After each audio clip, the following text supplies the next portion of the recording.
would like to introduce Sensible Foods Incorporated. Hey guys, my name is Tapat Wittiakol. I am originally from Chiang Mai, Thailand, and I am one of the two co-founders of Sensible Foods. And my name is Jennifer Hum, and I'm from Champaign, Illinois. The problems that you, I, and many others face is food waste, time inefficiency, and excess money spent. Buying too much food results in food waste, which ultimately empties your pocketbook. Our solution to this problem is a technology that you can implement into your refrigerator to track what is there. Helpful for recipes, shopping, and food management. And of course, always accessible at your fingertips through your mobile device. Today, technology and data are the main forces of driving markets where smart homes and Internet of Things are growing more and more. Several competitors can be named in the scope of our solution, such as Samsung, LG, and other larger technology companies which have been producing smart refrigerators. When it comes to our competitors and our stakeholders, the market landscape looks favorable for us. Our competitors are going to be these large appliance manufacturers like Samsung, LG, and GE. So they do pose significant risk to us in terms of the amount of resources and money that they can invest into R&D. Samsung, for example, has the Bixby artificial intelligence system, which allows them to offer a whole ecosystem of Samsung appliances, and that makes it very difficult for us to try to penetrate that market. And so we plan to mitigate those risks by partnering with Google, Apple, and Amazon, which are the current leaders in the smart home industry. Between the three of them, they currently have 85% of the market share, and so that gives us a big advantage over our competitors like Samsung, who has a much smaller market share. When it comes to our product, this slide illustrates the initial concept design idea that we had. So everything is based off of the central microprocessor that's going to be processing all of the data collected by the sensors connected to it.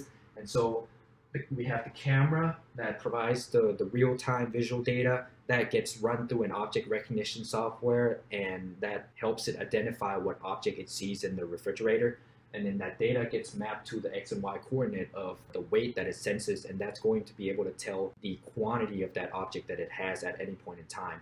All of this data is connected to the cloud, and that's going to help the customer be able to access this data from their smartphone, from their laptop, anywhere with internet connectivity. And so that's going to ease the process of grocery shopping, keeping track of things that they have without having to manually make a list beforehand.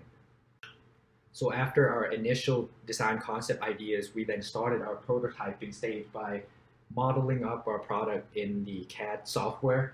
And so on the bottom right corner that you see here is the weight sensing shelf, and embedded within it are the weight sensors that gives the X and Y as well as the weight data of the object that sits on top of it. The yellow line indicates the position of the cameras. Initially, our design concept had one camera in the front door of the refrigerator, but we've quickly learned that sometimes an object may be blocking another object behind it, and so we need multiple views, multiple angles to be able to accurately identify the object. Obviously, the bigger the refrigerator, the more cameras you may need, but our current design has 3 cameras, 2 on the top and 1 on the front door of the refrigerator. Here is a model of a refrigerator with our technology incorporated into it. There are cameras right here, up there, and along the side to examine the food. And these are the red force mats. Let's look deeper into these force mats and see what they look like. Here's the force mat, and each of these represents a force sensor. These force sensors are spaced equally, horizontally and vertically, to accurately determine what type and how much of a food is located in each area. For example, if we were to insert an apple, we would place the apple on top of this mat. You can see that it is located above 2 force sensors. As mentioned previously, all the data gathered from the force sensors in the fridge and the cameras will all be compiled.